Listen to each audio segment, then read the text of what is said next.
দেশপ্রেমিক বাংলাদেশী দেশে বিদেশে যে যেখানে আছেন, আসসালামু আলাইকুম। সবার প্রথমে আমি এই উপদেষ্টা সরকারকে ধন্যবাদ দিতে চাই এই জঙ্গি চিন্ময় কৃষ্ণকে গ্রেফতার করার জন্য এবং জামিন না দেওয়ার জন্য। বিশেষ করে ধন্যবাদ দিতে চাই ডিবি পুলিশকে, কারণ পুলিশের মাঝে বর্তমানে ডিবি পুলিশই একমাত্র সক্রিয়। আমি সরকারের উদ্দেশ্যে বলতে চাই, আপনারা যে দায়িত্ব নিয়েছেন এটা কিন্তু সম্পূর্ণরূপে পালন করতে হবে। আধা খ্যাচড়া করে পালন করার সময় বা সুযোগ কিছুই নেই। আপনারা যেই দায়িত্ব নিয়েছেন তা কঠোরভাবে পালন করেন। ভারতের পররাষ্ট্র মন্ত্রণালয় বাংলাদেশের বিরুদ্ধে যখন আন্তর্জাতিকভাবে প্রোপাগান্ডা চালায়, তারপরে আপনারা সেটার ব্যাখ্যা দিতে গিয়ে আপনাদের নিজেদেরকে আরো দুর্বল করে পরিচয় দেন। শুধু নিজেদেরকেই দুর্বল করেন না, সমগ্র বাংলাদেশ এবং বাংলাদেশিদেরকে আপনারা দুর্বল করে দেন। আপনারা কেন আগে থেকে ভারতকে দোষারোপ করেন না? এই যে ভারতে 1600 শতাব্দীর বাবরি মসজিদ ভেঙে মন্দির বানানো হলো, সেটা নিয়ে কথা বলেন। তারপর এই যে ইদানিং 1700 শতাব্দীর জ্ঞানব্যাপী মসজিদের হাজার হাজার হিন্দুরা গিয়ে দখল করেছে এবং তাদের হাইকোর্ট রায় দিয়েছে যে বারাণসীতে মসজিদে হিন্দুরাও পূজা করতে পারবে। আপনারা কি কল্পনা করতে পারেন বাংলাদেশে এই ধরনের কোনো একটা ঘটনা হলে, যে মন্দির দখল করে যদি মুসলমানরা মূর্তি সরিয়ে সেখানে নামাজ পড়তে শুরু করত, তাহলে ভারতীয়রা বা বাংলাদেশের এই হিন্দুরা কি করত? কেন আপনারা সবসময় পিছনে পড়ে আছেন? ভারত একটা অ্যাকশন নেয়, তারপর আপনারা ব্যস্ত হয়ে যান সেটার ব্যাখ্যা দিতে গিয়ে। কেন আপনারা প্রোঅ্যাক্টিভ হচ্ছেন না? আমি আগেও বহুবার ব্যাখ্যা করেছি, আক্রমণ হচ্ছে শ্রেষ্ঠ প্রতিরক্ষা। তাই কেন আপনারা ভারতে যখনই মুসলমানদের হত্যা করা হচ্ছে, মসজিদ দখল করা হচ্ছে, মণিপুরে খ্রিস্টানদের হত্যা করা হচ্ছে, কেন প্রধান উপদেষ্টা অথবা কমসে কম পররাষ্ট্র উপদেষ্টা উনি কেন সবার আগে বক্তব্য দিচ্ছেন না? কেন আমাদের এই সরকার এখনো একটা মিডিয়া সেল তৈরি করছে না, যেই মিডিয়া সেলের দায়িত্ব হবে শুধুমাত্র ভারতের সমস্ত অপকর্ম সারাদিন আন্তর্জাতিক মিডিয়াতে সেটাকে প্রচার করে বেড়ানো? যদি এই কাজটা করেন, তাহলে কিন্তু এই যে বাংলাদেশে ভারতীয় যেসব দালাল এবং ইসকনের মতো জঙ্গি সংগঠন যারা যেসব কাজ করে আপনাদেরকে ব্যস্ত রাখছে, এই সকল কাজকর্ম কিন্তু তাদের অনেকাংশে কমে যাবে। শুধু এই চিন্ময় কৃষ্ণকে কেন, এই আরেক বদমাস, আরেক জঙ্গি, আরেক নাটের গুরু শ্রী কুশল চক্রবর্তী, একেও দ্রুত গ্রেফতার করতে হবে। আমি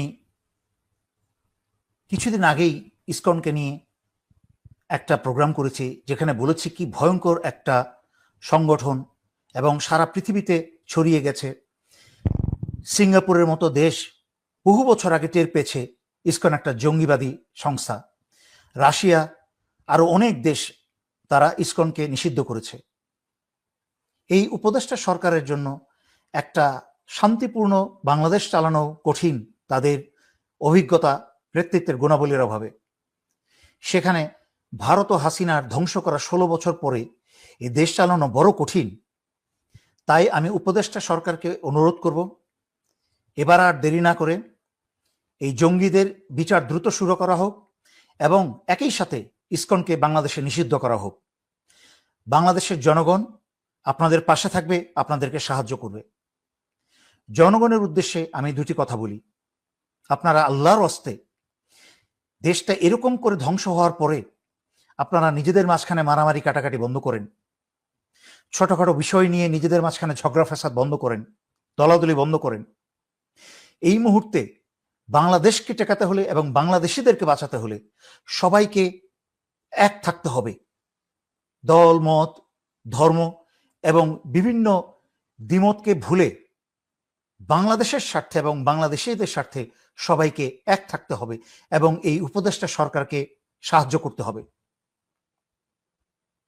বাংলাদেশের জনগণের প্রতি আমার অনুরোধ থাকবে, আপনারা আইন শৃঙ্খলা রক্ষাকারী বাহিনী, পুলিশ, বিজিবি এবং যারা মাঠে আছে সশস্ত্র বাহিনী তাদেরকে সাহায্য করেন, তারা যেন আইন শৃঙ্খলা রক্ষা করতে পারে এবং ইসকনকে সমূলে উৎপাটন করতে পারে। এটা আপনাদের পবিত্র দায়িত্ব। আমি জামাত, বিএনপি এবং অন্যান্য রাজনৈতিক ছোট বড় দলকে অনুরোধ করব, দেখেন, যদি দেশ থাকে তখনই কেবল আপনারা রাজনীতি করতে পারবেন। দেশটাই যদি না থাকে, দেশের জনগণ যদি না থাকে, ভালো না থাকে, আপনারা কি নিয়ে রাজনীতি করবেন? কোথায় রাজনীতি করবেন? তাই আল্লাহর রাস্তায় আপনারা ক্ষমতার নেশা ছেড়ে দিয়ে এই দেশের আভ্যন্তরীণ শত্রু এবং দেশের বাইরের শত্রুর থেকে দেশটাকে রক্ষা করার জন্য আপনারা এই উপদেষ্টা সরকারকে সাহায্য করেন। কাঁধে কাঁধ মিলিয়ে, হাতে হাত মিলিয়ে আপনারা এই সরকারকে সাহায্য করেন। বাংলাদেশের 18 কোটি মানুষ কিন্তু দেখছে এবং শুনছে কোন দলের কোন নেতার কি ভূমিকা বিভিন্ন সময়ে। বিএনপি, জামাত এবং অন্যান্য ছোট ছোট দলও কিন্তু তারা জুলাই আগস্ট মাসে ছাত্র জনতার সাথে বিপ্লবে অংশগ্রহণ করেছে। যে অনুপাতেই হোক তারা অংশগ্রহণ করেছে এবং সেটাতে তাদেরও সাফল্য আছে।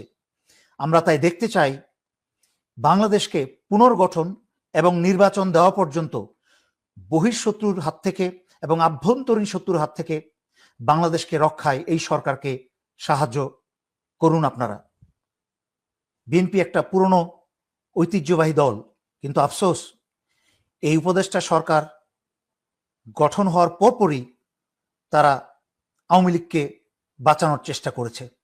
এখনো বাংলাদেশের বিভিন্ন আওয়ামী নেতা এবং কি ছাত্রলীগের নেতাদের পর্যন্ত তারা দেখাশোনা করে যাচ্ছে। এর চেয়ে আফসোসের আর কি থাকতে পারে? সামনে কিন্তু আপনাদেরও খুব খারাপ দিন আসবে। সুতরাং দেশপ্রেমিকের মতো ব্যবহার শুরু করুন। দেশকে, দেশের জনগণকে এবং এই সরকারকে দেশের এরকম একটা খারাপ সময়ে সাহায্য করেন, সবকিছু ভুলে গিয়ে, নির্বাচন, ক্ষমতা সব ভুলে গিয়ে। এখন ইসকনের হাত থেকে এবং এই হিন্দু লীগের হাত থেকে কি করে বাংলাদেশকে বাঁচানো যায় সেটাই সর্বাত্মক সাহায্য করেন। এই সংখ্যালঘুর খেলা বাংলাদেশে যথেষ্ট হয়েছে। আর বাংলাদেশে আর কোনো সংখ্যালঘুর নাটক আর সহ্য করা হবে না। ভারতে মুসলমান হত্যা করা হবে, খ্রিস্টান হত্যা করা হবে, আর সেই ভারতের কোনো যোগ্যতা নাই বাংলাদেশের আভ্যন্তরীণ বিষয় নিয়ে নাক গলানো। তাই উপদেষ্টা সরকারের প্রতিটি উপদেষ্টাকে বলবো, আপনারা যখনই কোনো ভাষণ দিবেন, কোনো মিডিয়াকে সাক্ষাৎকার দিবেন, বাঘের বাচ্চার মতো ভারতের আভ্যন্তরীণ বিষয় নিয়ে দুটি কথা বলে যাবেন। তাহলে দেখবেন ভারত মেয়েমেয় করতে শুরু করেছে। এই যে দেখলেন তো চিটাঙে কি হচ্ছে, আমাদের এক মুসলিম ভাইকে এক সরকারি এক আইনজীবীকে হত্যা করলো কিভাবে, কি নিষ্ঠুরভাবে হত্যা করলো। বিভিন্ন কর্মকাণ্ডের মাধ্যমে প্রমাণ করেছে এই ইসকন একটা জঙ্গি সংগঠন এবং এই ইসকনের কারণে, ইসকনের অপকর্মের কারণে কিন্তু বাংলাদেশের শান্তিপ্রিয় হিন্দুদের বদনাম হচ্ছে। তাই হিন্দুদেরকেও, হিন্দু ভাই বোনদেরকেও আমি অনুরোধ জানাবো, আপনারা ইসকনের বিরুদ্ধে প্রতিবাদ তুলুন এবং এদের কাছ থেকে সম্পূর্ণ আলাদা হয়ে যান এবং একটা স্পষ্ট পার্থক্য জাতির কাছে তুলে ধরেন যে বাংলাদেশের হিন্দু ভাই বোনেরা, শান্তিপ্রিয় বাংলাদেশ প্রেমী হিন্দু ভাই বোনেরা ইসকনকে সহ্য করে না এবং তারা ইসকনকে নিষিদ্ধ চায়। শেষ দুটি কথা বাংলাদেশের মিডিয়াকে নিয়ে বলবো। আমি ছোট্ট একটা পরিসংখ্যান নিয়েছিলাম একদিনের বা 1.5 দিনের, যে ডেইলি স্টার এবং প্রথম আলোকে কারা কারা ভারতীয় দালাল মনে করে। কারণ বাংলাদেশের জনগণের স্বাধীনতা, তারা যেভাবে কাজ করছে বাংলাদেশ সেইটা বুঝতে পারছে, সেটা বুঝতে পেরে তারা তাদের অনুভূতি প্রকাশ করছে তারা ডেইলি স্টারকে এবং প্রথম আলোকে কি মনে করে। চলুন সামান্য আমরা একটা চিত্র দেখে আসি। অল্প কিছু মানুষের এই ভোট কিন্তু সারা বাংলাদেশের মানুষের মতামতকে ফুটিয়ে তুলেছে। এ দেখুন, প্রায় 14,000 মানুষ ভোট দিয়েছে, তার মাঝখানে 97% মানুষ মনে করছে দেশপ্রেমিক বাংলাদেশেরা ডেইলি স্টার ও প্রথম আলোকে ভারতীয় দালাল মনে করেন কি? 97% মানুষ তারা মনে করে যে ডেইলি স্টার এবং প্রথম আলো ভারতীয় দালাল। আজকে কেন এটা হচ্ছে? তাদের মতো বড় এবং ঐতিহাসিক দুটি মিডিয়া, বাংলাদেশের মিডিয়া, বাংলাদেশের শত্রুতে পরিণত হলো কিভাবে? তাদের কর্মের দ্বারাই। কারণ তারা জনগণের আস্থা অর্জন করতে পারে নাই এবং করতে পারছে না। কারণ বাংলাদেশের মানুষ এই মিডিয়াগুলাকে বিশ্বাস করে না। তারা দেশ বিরোধী কাজ করে চলেছে এই 16টা বছর হাসিনার সাথে। আপনাদেরকে কয়েকটা নাম বলি। এই যে দেখেন, 2009 সালে স্বৈরাচারী শেখ হাসিনা বিডিআরে সেনাবাহিনীর 57 জন অফিসারকে হত্যা করার পরে, ভারত এবং হাসিনা মিলে হত্যা করার পরে, এই হাসিনার সঙ্গী হয়ে 2009 সালে মাহফুজা নাম, গোলাম সারোয়ার মিলন এবং ডাক্তার প্রাণ গোপাল তারা একসাথে গিয়ে দেশ বিরোধী কিছু চুক্তি স্বাক্ষর করে এসেছিল হাসিনা। তার মাঝখানে অনেক চুক্তি ছিল বাংলাদেশ সেনাবাহিনী তথা সশস্ত্র বাহিনীর হাতে ডান্ডাবেরি পরানো, যেন তারা দেশের পক্ষে এবং জনগণের পক্ষে কোনো কাজ না করতে পারে। 16 বছর তো তাই হয়েছে, সশস্ত্র বাহিনী কোনো কাজ করতে পারে নাই, কারণ চুক্তির মাধ্যমে তাদেরকে ভারতের দাস বানিয়ে দেওয়া হয়েছিল। সেই চুক্তির সাক্ষী কিন্তু এই মাহফুজা নাম, তারপরে মারা গেছে এই গোলাম সারোয়ার মিলন, এরা, তারপরে ডক্টর প্রাণ গোপাল, এই বদমাইশটাও কিন্তু দেশদ্রোহীটাও কিন্তু ছিল। এদেরকে দ্রুত সরকারের এবং জনগণের উচিত এদের বিরুদ্ধে মামলা করে এদেরকে গ্রেফতার করে বিচার কাজ শুরু হোক। একটা পত্রিকা অফিস বন্ধ করতে হবে, সেটার প্রয়োজন নেই। এই পত্রিকার অফিস বন্ধ হলে অনেক মানুষ বেকার হয়ে যাবে, অনেক সাংবাদিক বেকার হয়ে যাবে, অনেক লেখক বেকার হয়ে যাবে। আমার মনে হয়, আমার দৃষ্টিকোণ থেকে, একটা প্রতিষ্ঠানকে বন্ধ না করে ওই প্রতিষ্ঠানটাকে যারা অন্যায়ভাবে দেশের বিরুদ্ধে চালাচ্ছে তাদের বিরুদ্ধে বিচারের ব্যবস্থা করা হোক। এবং সর্বশেষে আমি উপদেষ্টা সরকারকে অনুরোধ করব, স্বৈরাচারী শেখ হাসিনার এবং ভারতের রয়ের দোসর সেনাবাহিনীর যেসব অফিসার অবসরপ্রাপ্ত এবং চাকরিরত, যাদের ইতিমধ্যে 22 জনের বা কতজনের নাম প্রকাশ করেছেন পাসপোর্ট বাতিল করতে এবং দেশ ছাড়তে নিষেধ করেছেন, তাদেরকে দ্রুত গ্রেফতার করুন। এদেরকে যত দ্রুত গ্রেফতার করবেন ততই কিন্তু এই সরকার, দেশ এবং জনগণের জন্য ভালো। কারণ এরাই কিন্তু আবার রয়ের মাধ্যমে এই ইসকনকে সাহায্য করছে দেশে অস্থিতিশীল পরিস্থিতি সৃষ্টি করতে।